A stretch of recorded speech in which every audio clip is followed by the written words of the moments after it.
Mesdames et messieurs, bonsoir et bienvenue dans ce nouveau journal sur PPACI TV. Au sommaire de cette édition, une réunion des cadres, des militants et des responsables du PPACI du district de Sassandra-Marawe a eu lieu au siège du parti. 1983-2023, 40 ans que la ville de Yamoussoukro attend les institutions de l'État. C'est le sujet de la rédaction dans cette édition. Débuté en 2019, le dialogue politique censé réconcilier la classe politique ivoirienne semble rompu depuis quelques mois. Quelles sont les résolutions qui ont été prises au cours de ce dialogue politique? Où en sommes-nous et va-t-il reprendre? Des questions auxquelles tente de répondre Sylvain Lobo. Le dialogue politique est l'une des trouvailles du régime Ouattara en début d'année 2019 pour contenter un tant soit peu la communauté internationale qui décriait de plus en plus la chape de plomb que faisait peser le régime du RHDP sur les formations politiques qui peinaient encore à se relever des affres de la crise post-électorale de 2010. La première phase de ce dialogue politique sous instruction de l'exécutif ivoirien était conduite par le Premier ministre Feu Amadou Gon Coulibaly et s'est déroulée dans la période du 24 janvier au 26 juin 2019. L'objectif de cette première phase, selon les observateurs, était d'amadouer l'opposition et de la mener à accompagner le candidat Ouattara à consolider le pouvoir d'État acquis à la faveur de la crise militaro-politique imposée à la Côte d'Ivoire par la rébellion de Soro-Guillaume.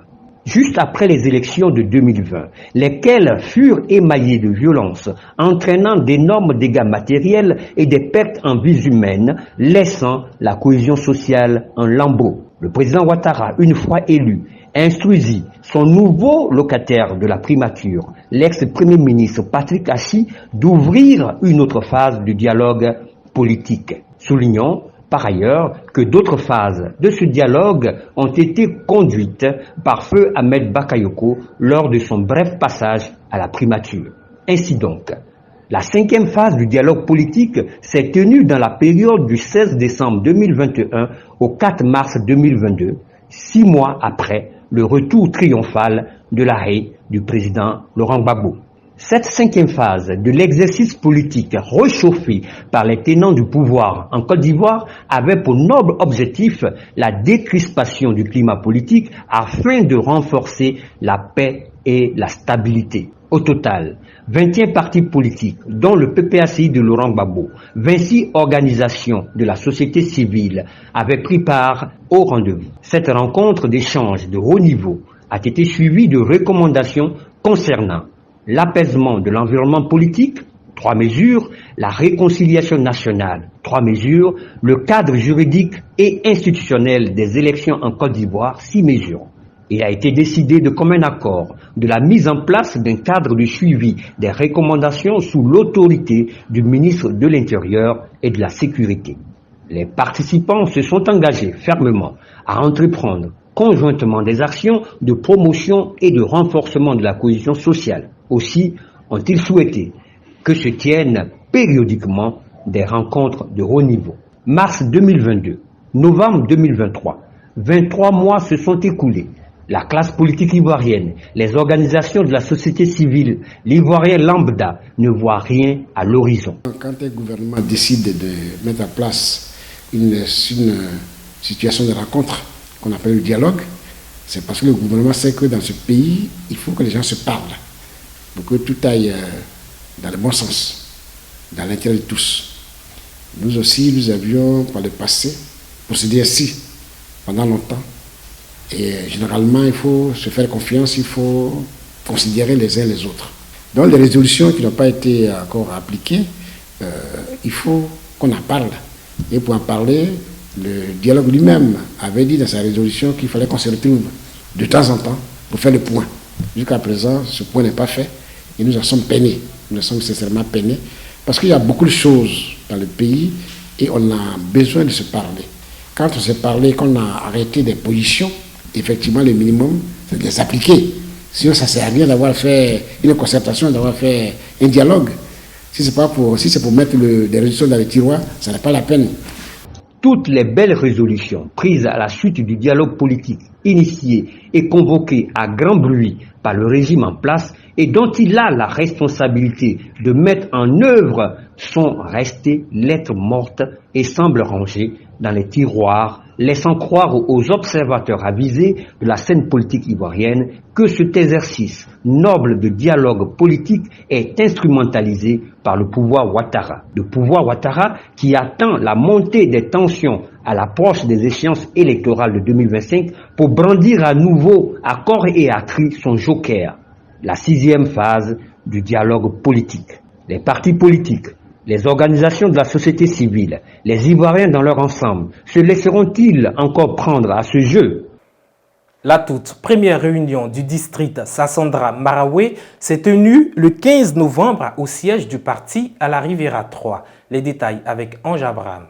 Cette journée de la paix a été l'occasion pour le vice-président exécutif Maurice Kipre-Digbe, en charge du district de Sassandra Maraoué, de réunir les responsables locaux des 2 régions comme dans le dit district. Il s'agit des régions du Haut-Sassandra et de la Maraoué. Les membres des organes centraux du parti, les secrétaires généraux de fédération, les cadres et travailleurs militants du PPACI des 2 régions ont été conviés. La rencontre s'inscrit dans le cadre de l'évaluation du processus de l'implantation recommandé par la direction du parti. Ayant aperçu cette assemblée en ce jour férié, le secrétaire général Jean-Gervais Keïdé, venu lui aussi travailler, n'a pu s'empêcher d'exprimer son soutien aux responsables et à l'ensemble des militants. Il a saisi l'aubaine pour réitérer les exigences et diligences de la direction. Le vice-président exécutif Kipre Digbe est satisfait de cette première rencontre qui pose les jalons. Notre rencontre de ce jour fait suite à la rencontre du secrétariat exécutif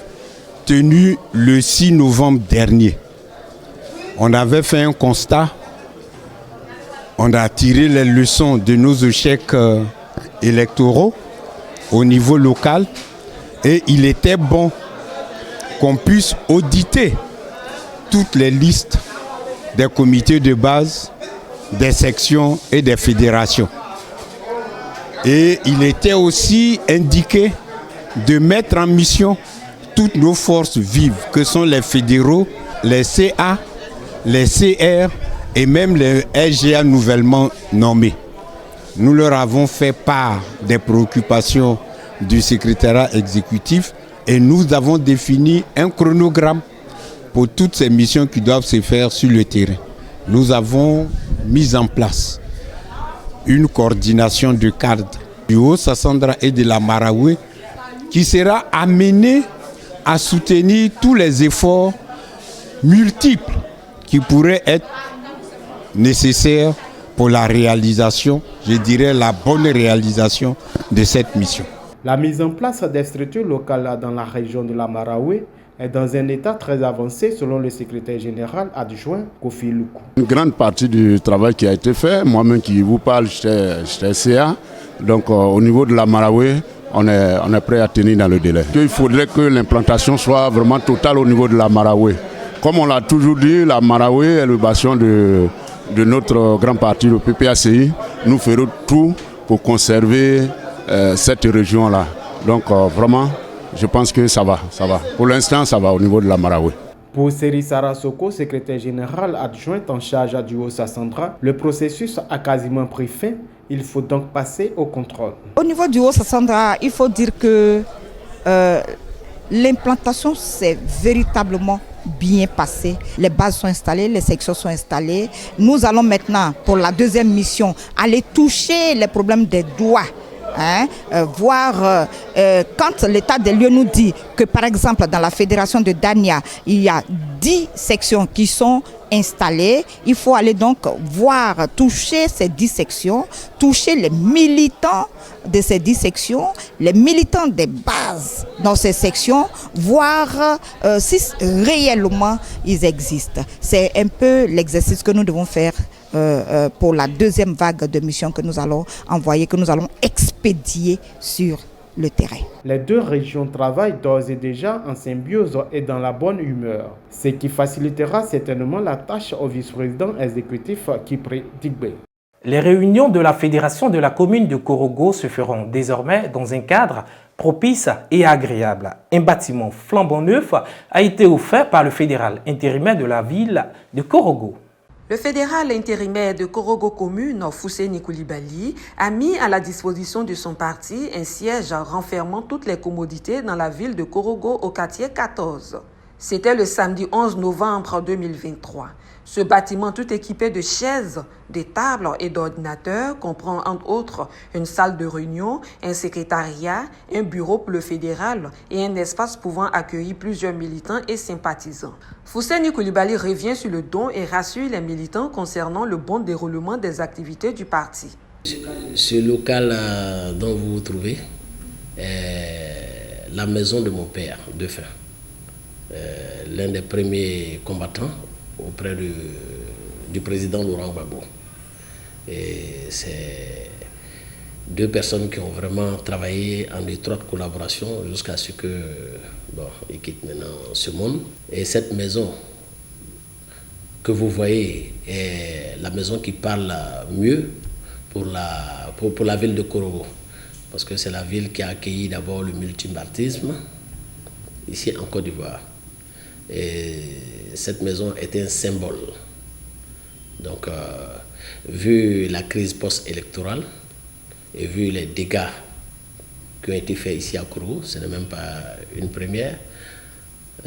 Toutes les deux crises, les deux grandes crises, toute cette maison avait été toujours détruite. Et maintenant que je suis revenu sur Korogo, j'ai trouvé nécessaire d'arranger cette maison et de me battre auprès de mon père qui est le président Laurent Gbagbo, voilà, pour l'accompagner dans sa tâche, parce qu'il faut que nous reprenions ce pouvoir. Nous attendons qu'il revienne un jour ici à Korogo. Ça va vraiment changer beaucoup de choses ici. Le fait qu'il rentre sur Korogo, vraiment ça va changer beaucoup de choses. Il promet également aux militants de la commune la disponibilité de la fédération pour les accompagner, tout en encourageant les responsables de la direction à tenir bon, parce que la fédération sera toujours à leur côté pour œuvrer davantage pour le combat de la réinscription du président Laurent Gbagbo sur la liste électorale. Nous sommes tous fils de Korogo, nous savons comment les choses se passent, et nous on sait qu'on est dans la vérité. Donc on ne peut pas enterrer cette vérité que nous avons pour dire qu'on a peur des uns et des autres, non. C'est un combat propre que nous sommes en train de mener et nous allons arriver à nos faits. Le président de l'association de Korogo pour Malik et Gbagbo KMG, Soro Adama, et Guy Anselme Konan, représentant du PPACI au Bénin, donnent leurs impressions. Nous sommes très contents. On a des bureaux, de secrétariat, voilà, le bureau des fédérales. Vraiment, nous on ne peut pas dire quelque chose plus que ça. Aujourd'hui, on est très contents pour savoir un bureau ici. Tous ceux qui quittent là-bas, c'est voilà, le fédéral, il m'a confié un bureau aussi. Il ne s'est pas lu ni écrit, mais il m'a confié un bureau. Comme tous les étrangers qui viennent ici, pour problème de PPHI, c'est moi et passe avant d'arriver sur le fédéral. Donc, moi-même, je le salue, je dis ce que tu m'as fait, je suis très content à cause de l'amour, Laurent Gbagbo. Le fédéral intérimaire de Korogo Commune a profité de l'occasion pour présenter ce bâtiment aux responsables de la direction du parti avant l'inauguration proprement dite, qui, en retour, ceux-ci lui ont exprimé leur gratitude et leur fierté pour cette initiative. Il a pris l'initiative lui-même, il a exécuté les travaux lui-même, il a tout ce que vous voyez dans les différents bureaux comme appareil, il s'est investi à le faire. Mais c'est pour le bien-être du PPACI qu'il a fait, pour que nous puissions vraiment avoir une salle de réunion, une salle de travail, un secrétariat, et puis les comités de sages qui sont assis avec nous ici dans la salle de réunion, puisque quand même souvent qu'ils puissent se réunir dans ce coin, recevoir le courrier, parce qu'avant le courrier venait pêle-mêle, mais maintenant ils ont un endroit où ils peuvent réceptionner les courriers et puis les donner acquis de droit. Donc vraiment, moi personnellement, en tant que lycéen, je tiens à lui dire merci. Merci au jeune frère Fousseni pour cette initiative qui permet désormais à la fédération de Korogo Commune d'avoir des bureaux flambant neufs pour pouvoir travailler sereinement. Ce bureau doit être le bureau du PPACI. Il n'est pas le bureau de la fédération de Korogo Commune seulement.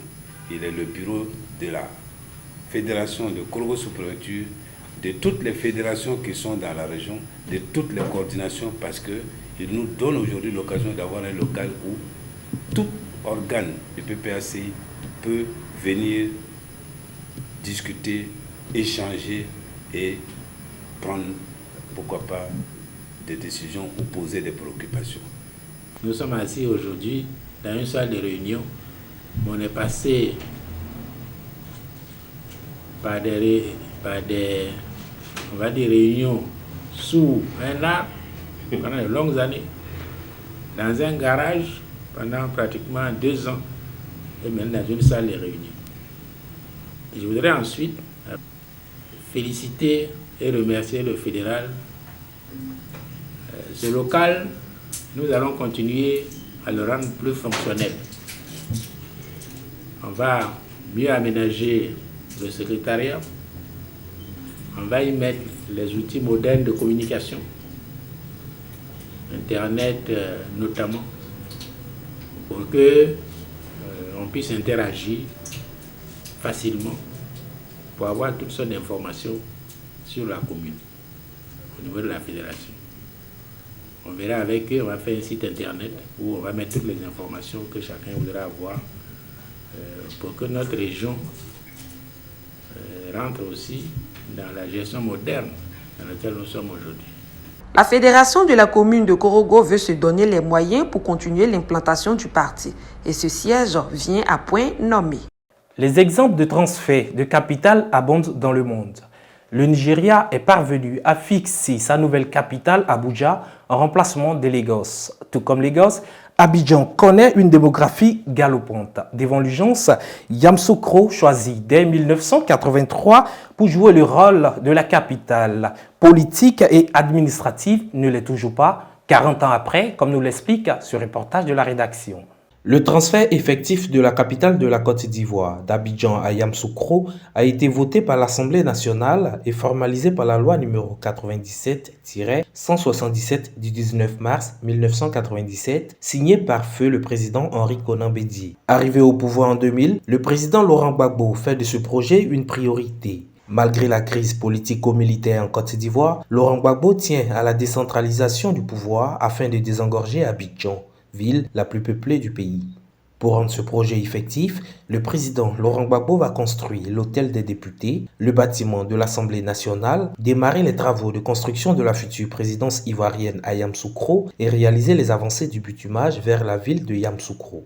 En 2012, le candidat RDR qui avait promis aux Ivoiriens le transfert de la capitale à Yamoussoukro lors de la campagne électorale de 2010 signe le décret numéro 2012-02 du 9 janvier 2012 mettant ainsi fin au programme de transfert de la capitale. Interrogé sur la question lors d'une session de l'Assemblée nationale, le gouvernement tente de se justifier. Il a résumé ça à la suppression de l'organisme qui avait été mis en place. Effectivement, cet organisme était supprimé à un moment où les priorités étaient ailleurs. Vous voyez la quantité des priorités et vous voyez les limites budgétaires que nous avons. Nous avons fait nos estimations, mais on arrive facilement à 700 000 personnes qu'il faut transférer. 700 000 responsables. Donc, c'est-à-dire que chacun d'eux aura besoin d'une maison. Aujourd'hui, il se construit combien de maisons à Yamoussoukro par an? Voilà la question. Même pas 5 000. Même pas 5 000. Je souhaite que vous fassiez confiance à l'État, qui, je sais, encore une fois, y travaille, mais attend d'avoir des ressources sans doute beaucoup plus importantes pour engager un mouvement qui soit un mouvement de fond. Plus de 12 ans après, le gouvernement Alassane Ouattara continue de se justifier sur ce que nous pourrons appeler le manque de volonté politique réelle. Cette concentration de toutes les institutions de l'État et ministères surpeuple Abidjan, rendant la vie des Abidjanais chère à tous les niveaux. Santé, éducation, logement, transport. Vivre à Abidjan est devenu un calvaire. Ainsi donc, les promesses de campagne du chef de l'État Alassane Ouattara peuvent-elles toujours être prises au sérieux? Yamoussoukro, la belle cité de feu le président Félix Houphouët-Boigny, attend toujours l'arrivée de ses fils à la maison, comme rêvé et pensé par le père fondateur et mis en œuvre par le président Laurent Gbagbo. Ici prend fin cette édition. Mesdames et messieurs, merci de nous avoir suivis. À la prochaine.